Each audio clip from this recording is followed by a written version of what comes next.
Ayo berinvestasi akhirat, bangun rumahmu di surganya. Sempurnakanlah ibadah Anda dengan beramal jariah yang pahalanya tidak terputus hingga akhir kiamat.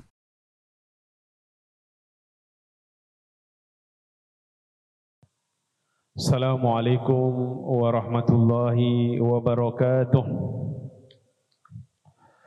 Alhamdulillah. Alhamdulillahilladzi hadana lihada wa ma kunna linahtadiya laula an hadana Allah. Wa ashhadu an la ilaha illallah wahdahu la syarika lah. Wa ashhadu anna Muhammadan abduhu wa rasuluh khaliluhu wa safiyuh la nabiyya wa la rasula ba'dah. Allahumma salli wa sallim wa barik ala abdika wa rasulika Muhammadin wa ala alihi wa ashabihi wa man istanna bi sunnatihi ila yaumiddin thumma amma ba'd. Hadirin rahimani wa rahimakumullahu ta'ala. Alhamdulillah, pada kesempatan malam hari ini kita kembali melanjutkan kajian kita di setiap Selasa malam, dan insya Allah pada malam hari ini kita akan membahas atau melanjutkan pembahasan kita tentang tauhid, dan pembahasan kita masih pada syarat-syarat la ilaha illallah. Kita sudah membahas sebelumnya syarat pertama dan kedua. Masih ingat kemarin syarat yang pertama apa, ikhwan? Syarat la ilaha illallah yang pertama adalah ilmu. Kemudian yang kedua adalah apa? Al-yakin. Yakin kemarin kita sebutkan, atau ilmu, ya. Ilmu itu kemarin kita sudah menyebutkan ada 3 jenis atau 3 tingkatan. Siapa yang masih ingat? Tingkatan ilmu. Ada yang masih ingat?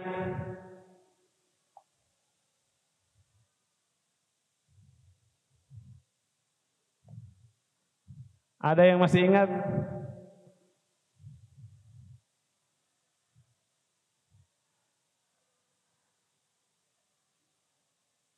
Atau al-yakin? Kita kemarin menyebutkan 3 kategori al-yakin. Masih ada yang ingat? Apa saja? Yang pertama, ilmul yakin. Yang kedua, ainul yakin. Yang ketiga, hakul yakin. Masya Allah. Yang pertama adalah ilmul yakin, yang kedua ainul yakin, yang ketiga hakul yakin. Syekhul Islam mencontohkan tentang 3 hal ini dengan madu. Siapa yang masih ingat? Madu mati, ya, bukan madu hidup. Madu hidup nanti pembahasannya panjang. Siapa yang bisa menjelaskan contoh ketika masih ilmu yakin, kalau antum mendengar kabar dari orang yang bisa dipercaya dan ada bukti, ada qarinah, oh, di sana ada madu yang sangat bagus, madu sidr Yaman misalnya. Ada teman, oh saya juga sudah pernah merasakan, saya pernah ambil di sana, pernah dapat di sana. Ini paling banter sampai ke ilmu yakin. Ketika antum datang ke sana, setelah dapat kabar tadi, melihat langsung, ya, melihat secara kasat mata, jadi ainul yakin. Tapi kalau antum bukan hanya melihat, bahkan sudah memegang, merasakan. Ini sudah apa? Haqqul yakin. Sudah haqqul yakin. Taib. Setelah al-yakin, syarat yang ketiga adalah al-ikhlas. Apa? Ikhlas. Ya. Syarat ketiga agar la ilaha illallah itu benar. Ya, bukan sekedar diucapkan, adalah ikhlas. Jadi kita harus faham makna la ilaha illallah dengan mengilmuinya. Setelah kita memahami dan mengilmuinya dengan benar, kita nggak boleh ragu-ragu terhadap la ilaha illallah. Dan kita ucapkan serta kita amalkan la ilaha illallah itu dengan ikhlas. Apa yang dimaksud dengan ikhlas? Ikhlas itu secara bahasa artinya at-tasfiyah, memurnikan atau membersihkan sesuatu yang bersih, murni. Ini secara bahasa adalah ikhlas. Makanya sekarang ada sebagian orang bikin komunitas kopi. Dia bilang ini majelis kopi. Kalau minum kopi harus ikhlas katanya. Maksudnya apa? Nggak boleh dipakai gula, harus kopi murni, ada bensin murni ya. Maka dia bilang kalau mau ngopi harus ikhlas katanya, benar-benar murni kopinya, nggak usah dicampur yang lain ya. Kata mereka jangan ada gula di antara kita ya. Tapi itu hal yang mubah, antum mau pakai kopi, mau pakai gula, mau pakai creamer, itu urusan antum, suka-suka. Karena ini bukan ikhlas yang kita bahas di sini. Ikhlas hanya secara bahasa. Tapi yang lebih penting dari makna ikhlas ini adalah ikhlas secara syariat. Apa maknanya ikhlas secara syariat? Takhlisul ibadati wa taswiyatiha minasyirk au min syaibati syirki war riya. Membersihkan atau memurnikan ibadah semata-mata kepada Allah dan membersihkannya dari segala macam kotoran syirik ataupun riya, syirik besar ataupun syirik kecil. Itu definisi ikhlas secara syariat, berkaitan dengan ibadah kepada Allah. Tatkala kita memurnikan, membersihkan ibadah itu dari segala macam bentuk kesyirikan dan kita tujukan semata-mata kepada Allah Subhanahu wa taala, itulah ikhlas.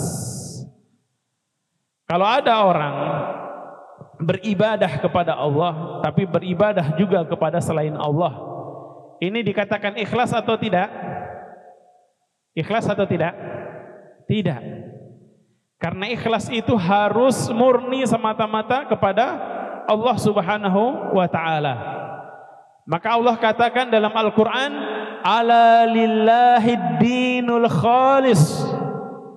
Maka ketahuilah bahwasanya hanya milik Allah sajalah agama yang khalis, agama yang murni, tanpa ada campuran kotoran-kotoran kesyirikan sedikit pun. Al-Imam Ibnu Katsir Asy-Syafi'i rahimahullahu taala, ya, beliau penulis kitab Tafsir Al-Qur'anil Azim. Beliau salah satu ulama Ahlu Sunnah wal Jamaah, dan madhab fikih beliau sama dengan madhab fikih mayoritas kita di Indonesia, yaitu madhab Syafi'i rahimahullahu ta'ala. Dalam tafsir beliau mengatakan, ala lillahi dinul khalis, ay fa'budillaha wahdahu la syarika lah, wad'ul khalqa ila dhalika wa a'limhum annahu la tasluhul ibadatu illa lahu wahdah, wa annahu laysa lahu syarikun wala adilun wala nadidun. Walihada qala ta'ala ala lillahi dinul khalis, ay la yaqbalu minal amal illa ma akhlasa fihi al-amilu lillahi wahdah la syarikalah. Beliau Al-Imam Ibnu Katsir rahimahullahu taala mengatakan ketika menjelaskan tafsir dari ayat ala lillahi dinul khalis, beliau mengatakan maka beribadahlah engkau semata-mata hanya kepada Allah, la syarikalah, tidak ada sekutu baginya, tidak ada sekutu apapun bentuknya kepada Allah Subhanahu wa taala. Wad'ul khalqa ila dzalik, dan ajaklah manusia, ajaklah makhluk-makhluk Allah kepada ibadah itu saja tadi. Wa a'limhum, dan ajarkan kepada mereka bahwasanya la tasluhul ibadah illa lahu wahdah, tidak akan benar suatu ibadah kecuali ibadah yang ditujukan hanya kepada Allah Subhanahu wa taala, dan bahwasanya laisa lahu syarikun wala adilun wala nadid, tidak ada sekutu bagi Allah, tidak ada tandingan bagi Allah, dan tidak ada yang setara dengan Allah Subhanahu wa taala. Oleh karenanya Allah berfirman, ala lillahi dinul khalis.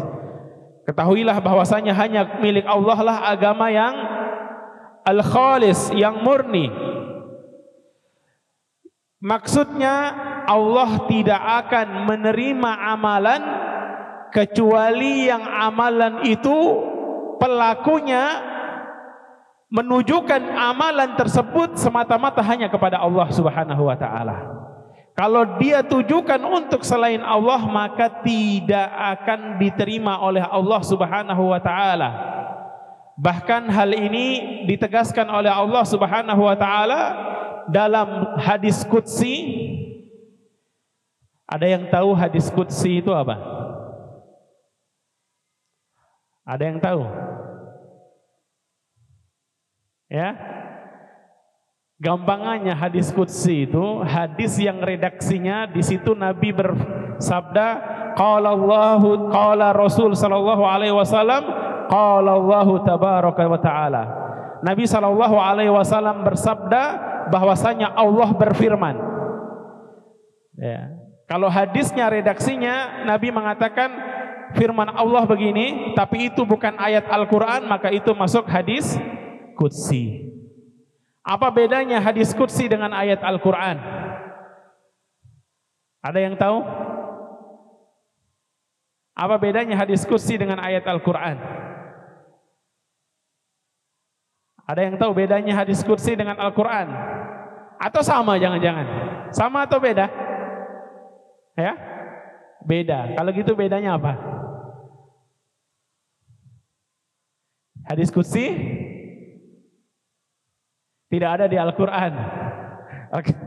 Baik. Ada yang lain? Karena dia hadis ya. Ada yang lain? Jawaban yang bagus. Baik. Ada yang lain? Bedanya hadis qudsi dengan Al-Quran? Apa di antara keutamaan? Secara lafaz, secara teks, bedanya apa?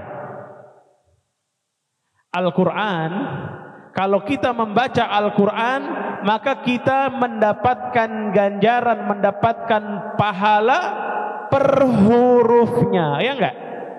Kata Nabi SAW, man qara'a harfan min kitabillah falahu hasanatun wal hasanatu bi asyri amthaliha. Siapa saja yang membaca satu huruf dari Al-Quran, Allah berikan pahala 10 kebaikan. Allah berikan satu pahala dan dilipat gandakan menjadi 10. Satu huruf dibalasi, diberikan pahala dengan hitungan per hurufnya. Kalau hadis qudsi tidak. Hadis qudsi dia tidak seperti Al-Quran secara kesakralan. Dalam artian balasan membacanya tadi.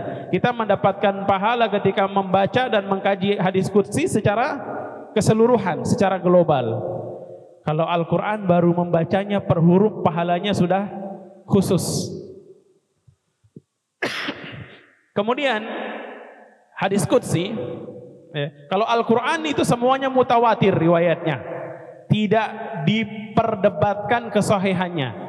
Al-Quran semua riwayatnya adalah mutawatir.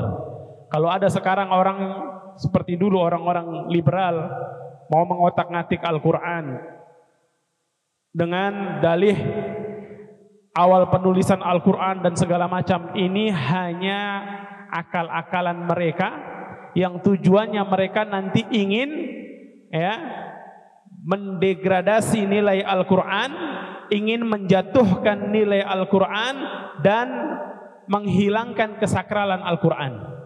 Ini ulahnya orang-orang liberal dari dulu sampai sekarang. Sekarang pun ada lagi. Dengan berbagai macam cara yang dibuat seakan-akan itu ilmiah, tapi pada hakikatnya itu adalah kebodohan. Karena Al-Quran itu jelas, dia mutawatir semua riwayatnya, dan Allah jamin tidak akan berubah Al-Quran. Inna nahnu nazzalna dzikra wa inna lahu lahafidun. Sedangkan hadis qudsi berbeda. Hadis qudsi sama dengan hadis-hadis yang lain secara riwayat. Hadis qudsi ada yang mutawatir, ada yang ahad. Bahkan ada yang sahih, ada yang tidak. Kalau hadis yang tidak sahih jelas tidak digunakan, kecuali ada penguat dari hadis yang lain, dia mungkin bisa naik derajatnya. Tapi kalau yang tidak sahih, kenapa disebut hadis kalau bukan sahih, Ustaz?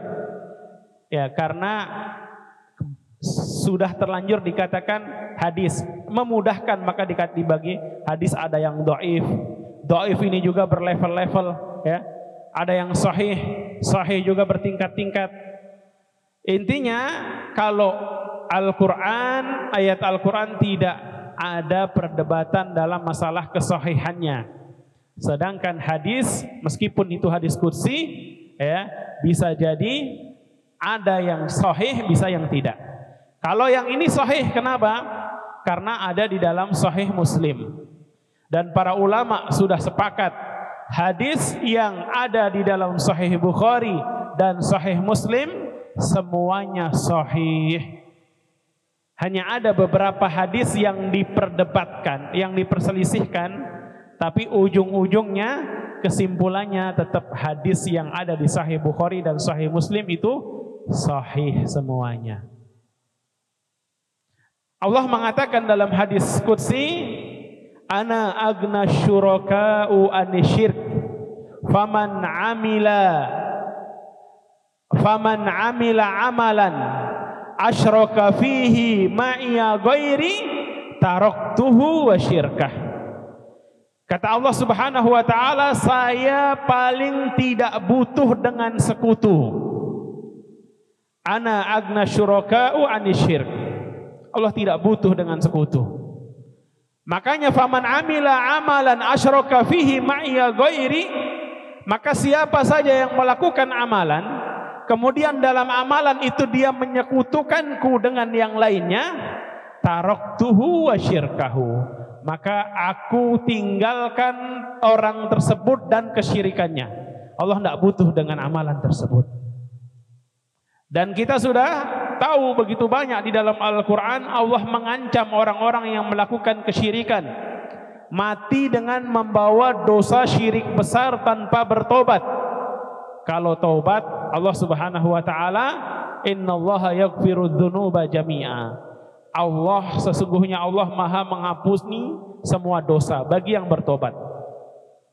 Adapun kalau orang yang mati dengan membawa dosa syirik besar, dia tidak bertobat, kata Allah Subhanahu wa taala, innahu may yusyrik billah faqad haramallahu alaihil jannah wa ma'wahun nar wa ma lidzalimina min ansar. Sesungguhnya siapa saja yang melakukan kesyirikan kepada Allah, maka konsekuensinya naudzubillah di akhirat Allah haramkan dia masuk surga. Nggak akan dia bisa masuk surga. Nggak ada yang bisa menolong dia. Tidak ada yang berhak dan bisa memberi syafaat kepada orang musyrik untuk bisa keluar dari neraka. Masuk surga nggak mungkin. Allah haramkan baginya surga dan ma'wahu finnar. Tempat tinggal dia di mana? Di neraka. Wa malid dhalimina min ansar, dan tidak ada penolong atau seorang penolong pun bagi orang-orang zalim, orang-orang musyrik. Maka hendaknya kita menjaga diri kita dari kesyirikan wala'udzubillah. Juga kita jaga keluarga kita dan orang-orang yang kita cintai. Jangan sampai mereka jatuh kepada kesyirikan. Baik, kembali kepada ikhlas. Ikhlas ini lawan dari syirik. Ikhlas adalah lawan dari syirik. Ikhlas inilah yang membedakan antara seorang muwahhid, seorang muslim yang bertauhid, dengan orang-orang musyrik. Orang dikatakan musyrik karena kesyirikannya. Orang dikatakan muwahhid karena keikhlasannya, karena tauhidnya.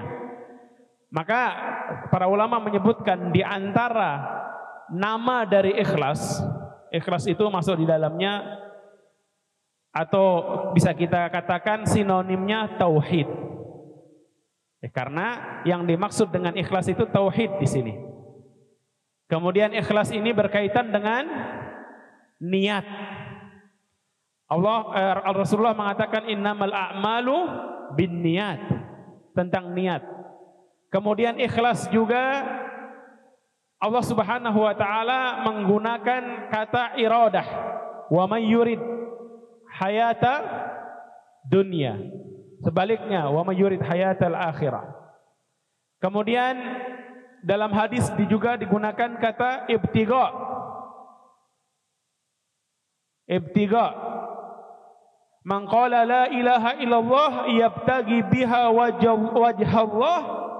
Siapa saja yang mengucapkan la ilaha illallah dan dia ingin dengan itu untuk meraih keridhaan dari Allah. Ya. Meraih pahala balasan dari Allah Subhanahu wa taala. Maka ikhlas ini adalah perkara yang sangat penting di dalam Islam. Dan tadi dalil yang pertama adalah firman Allah Subhanahu wa taala, ala lillahid dinul khalis. Kata Ibnu Katsir tadi apa? Beliau mengatakan Allah tidak menerima amalan kecuali kalau amalan itu dilakukan oleh seorang hamba semata-mata kepada Allah Subhanahu wa taala, semata-mata untuk mencari ridha Allah. Kalau tujuannya bukan untuk Allah, maka Allah tidak akan menerima amalan tersebut. Dan ketika kita berbicara tentang ikhlas, ikhlas ini kaitannya dengan amalan zahir atau amalan batin. Atau ikhlas ini amalan apa? Amalan badan atau amalan hati? Amalan hati. Tapi dampaknya bisa berkaitan dengan apa? Amalan badan. Ya. Karena seseorang berkaitan dengan keikhlasan di dalam hatinya. Tidak bisa orang mengatakan misalnya, saya ikhlas beramal ini semata-mata karena Allah. Tapi prakteknya, ya, prakteknya dia menyekutukan Allah. Bisa atau tidak? Tidak dikatakan sebagai amalan yang ikhlas. Kemudian yang berikutnya, di antara dalil tentang ikhlas ini kata Allah Subhanahu wa taala dalam Al-Qur'an, "Wa ma umiru illa liya'budullaha mukhlishina lahuddin. Hunafa wa yuqimus shalah wa yu'tuz zakah wa dzalika dinul qayyimah." Wa ma umiru, kata Syekh Abdurrahman Ibnu Nasr As-Sa'di rahimahullahu taala, beliau salah seorang ulama abad ini yang beliau sangat hebat dalam masalah tafsir, juga fikih, ya, dan funun yang lainnya. Di antara karya beliau adalah Taisir Karimur Rahman fi Tafsir Kalamil Manan. Beliau menjelaskan tentang firman wa ma umiru illa liya'budullaha mukhlishina lahuddin. Dan tidaklah mereka diperintahkan. Siapa yang memerintahkan? Mereka ini maksudnya semua manusia. Pada semua syariat. Semua syariat. Dari sejak zamannya Nabi Adam alaihissalam. Kalau zaman Nabi Adam kita sudah pernah bahas. Dari sejak zamannya Nabi Adam sampai zamannya Nabi Nuh. Sebelum masuk Nabi Nuh, ini tidak ada kesyirikan. Nanti pada saat zamannya Nabi Nuh, di umatnya Nabi Nuh barulah terjadi kesyirikan. Maka Allah utus Nabi Nuh alaihissalam untuk mendakwahi mereka, mengajak mereka kembali beribadah hanya kepada Allah Subhanahu wa taala. Maka perintah untuk beribadah semata-mata hanya kepada Allah itu sejak awal, bukan hanya pada umatnya Nabi Muhammad sallallahu alaihi wasallam. Wa ma umiru ay fi sa'iri syara'i, pada semua syariat, pada semua umat, illa liya'budullaha mukhlishina lahuddin ay qasidina bi jami'i ibadatihim adh-dhahirah wal batinah wajhallahi wa talaba az-zulfa ladaihi. Yang dimaksud dengan kecuali hanya beribadah kepada Allah dengan mengikhlaskan semua ibadah itu dalam beragama, yang dimaksud ayat ini mereka hamba-hamba tadi, manusia dan jin semuanya diperintahkan oleh Allah untuk beribadah. Ketika beribadah, tujuan mereka dengan semua ibadahnya, baik ibadah yang zahirah atau yang batinah, yang nampak ataupun yang tidak nampak, mereka lakukan itu semata-mata untuk mendapatkan wajah Allah dan menginginkan kedudukan yang mulia, kedudukan yang tinggi di sisi Allah Subhanahu wa taala. Hunafa, kata Allah hunafa. Hunafa ini dari kata hanif. Hunafa ini bentuk plural, jamak. Asalnya adalah kalau satu orang hanif. Maka Nabi Ibrahim alaihissalam disebut oleh Allah sebagai apa? Hanifam muslimah. Hanif, ya, sering kita artikan apa biasanya antum diartikan, terjemahkannya apa kalau yang hanif? Lurus. Sebenarnya hanif secara bahasa itu bukan lurus, apa? Justru berpaling. Yang dimaksud dengan hanif di sini adalah berpaling dari segala macam kesyirikan, menjauh dari segala macam bentuk penyimpangan yang berbentuk kesyirikan. Itulah hanif. Kalau berpaling dari yang keliru, berpaling dari yang salah, berpaling dari yang menyimpang, berpaling dari yang melenceng, berarti apa? Lurus, gampangannya gitu. Ya. Berpalingnya bukan berpaling dari yang benar. Kalau antum berpaling, ini jalan yang lurus, ya. Antum mau ke Aimas, jalan yang lurus gampang lewat mana? Jalan poros, ya kan? Antum berpaling lewat jalan tikus sana, ya. Ini nggak dikatakan hanif, ya. Tapi dia ketika antum berpaling dari yang salah, berpaling dari yang melenceng, berpaling dari yang nyimpang menuju jalan yang sebenarnya, maka inilah yang disebut dengan hanif.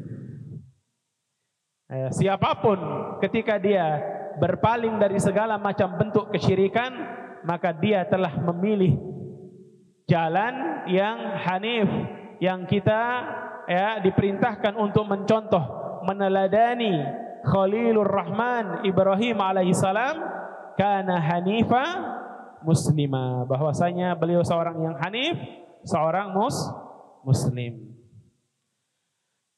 Kemudian tadi kita sudah singgung firman Allah Subhanahu wa taala dalam hadis qudsi. Allah mengatakan, ana agna syuraka'u ani syirki, ya. Kemudian hadis yang berikutnya yang merupakan penjelasan tentang pentingnya dan urgensinya ikhlas adalah hadis sahih yang ada di dalam Sahih Bukhari. Kata Nabi sallallahu alaihi wasallam, as'adun nas bi syafaati ay yaumal qiyamah. Orang yang paling berbahagia, orang yang paling beruntung dengan mendapatkan syafaatku nanti di hari kiamat. Syafaatnya siapa? Nabi sallallahu alaihi wasallam. Dan semoga kita termasuk umat beliau yang kelak akan mendapatkan syafaat dari beliau sallallahu alaihi wasallam. Dikumpulkan bersama dengan beliau dan orang-orang mulia dari kalangan siddiqin, syuhada, ya, dan wali-wali Allah yang lainnya. Kata Nabi sallallahu alaihi wasallam, as'adun nas bi syafaati man qala la ilaha illallah khalisan min qalbihi. Orang yang paling berbahagia, yang paling beruntung dengan mendapatkan syafaatku nanti di hari kiamat adalah mereka yang mengucapkan la ilaha illallah, diucapkan tulus dari hati atau dari diri mereka. Bukan sekedar ucapan, tapi juga diwujudkan dalam amalan. Berbeda kalau orang dia baru mengucapkan la ilaha illallah, dia yakin, dia belum sempat beribadah, dia belum sempat bahkan sholat, sujud atau beramal soleh, kemudian dia mati. Gak ada syarat harus beramal dulu, karena dia sudah memiliki bekal la ilaha illallah. Seperti kisahnya siapa? Kisah penyihir-penyihirnya Fir'aun. Baru bertobat, beriman, ya, langsung dihukum mati sama Fir'aun, ya. Tapi orang yang berkesempatan untuk beribadah, berkesempatan untuk beramal, maka tidak cukup hanya dengan dia mengatakan, yang penting saya ikhlas. Ikhlas ini butuh, ya, ada lampirannya. Kalau ikhlas dengan ucapan, maka harus dibuktikan dengan amalan, ya, dengan amalan. Kemudian hadis yang kita bahas tadi tentang syafaat Nabi sallallahu alaihi wasallam, ini adalah akidah Ahlus Sunnah wal Jamaah. Ahlus Sunnah wal Jamaah meyakini bahwasanya Nabi sallallahu alaihi wasallam akan memberikan syafaat. Dalam riwayat lain disebutkan, syafaat yang dikatakan oleh Nabi ini untuk siapa? Untuk orang-orang pelaku maksiat, dosa besar dari kalangan umat Nabi Muhammad yang mereka bertauhid. Orang-orang yang pelaku dosa besar, tapi dia bertauhid, dia akan mendapatkan syafaat dari Nabi sallallahu alaihi wasallam. Apalagi orang-orang yang dosanya tidak sebanyak mereka, ya. Sedangkan Nabi sallallahu alaihi wasallam mengatakan, orang dalam riwayat yang disebutkan oleh Ibn dan yang lainnya, syafaatnya adalah li ahlil kabair min ummati, untuk orang-orang pelaku dosa besar dari umat beliau yang mereka notabene-nya adalah orang-orang yang bertauhid. Maka syarat untuk mendapatkan syafaat dari Nabi sallallahu alaihi wasallam harus tauhidnya benar. Dan ketika Rasul sallallahu alaihi wasallam menyebutkan jaminan bagi orang-orang yang bertauhid, dalam hadis disebutkan, innallaha harraman nar ala man qala la ilaha illallah khalisan min qalbihi. Atau kama qala alaihi salatu wassalam. Fa inna Allah harrama 'alan nar man qala la ilaha illallah khalisan min qalbihi. Sesungguhnya Allah mengharamkan neraka terhadap orang-orang yang mengucapkan la ilaha illallah dengan ikhlas. Perhatikan, dengan ikhlas min qalbihi. Oh, kalau begitu Ustaz, kalau kita sudah la ilaha illallah pasti nggak masuk neraka katanya. Para ulama menjelaskan pengharaman neraka kepada orang-orang yang mengucapkan la ilaha illallah ini ada dua jenis. Ada dua jenis atau dua kategori. Yang pertama, pengharaman secara mutlak, sama sekali nggak disentuh oleh api neraka. Siapa mereka? Mereka yang la ilaha illallahnya benar, ikhlas, dohiran wa batinan, secara sempurna. Sempurna, pengamalan tauhidnya benar. Tanpa apa? Tanpa dinodai dengan kesyirikan ataupun dosa-dosa besar ataupun dosa kecil tapi terus menerus. Orang yang seperti ini mereka aman dari neraka 100%. Yang kedua, orang yang tadi pelaku maksiat tapi ahlu tauhid, maka dia haram dari kekal di neraka. Haram dari kekal di neraka. Demikian kajian kita pada malam hari ini. Mudah-mudahan yang sedikit ini bermanfaat bagi kita semua, dan semoga Allah Subhanahu wa taala mengkaruniakan kita ilmu yang bermanfaat dan memberikan kita kekuatan untuk bisa mengamalkan ilmu yang telah Allah karuniakan kepada kita. Amin ya rabbal alamin. Subhanakallahumma wa bihamdik, asyhadu an la ilaha illa anta, astaghfiruka wa atubu ilaik. Assalamualaikum warahmatullahi wabarakatuh. Ayo dukung media dakwah Masjid Agung Al-Akbar dengan ikut berdonasi pengadaan alat multimedia dan operasional dakwah. Usia boleh terputus, pahala jariah mengalir terus.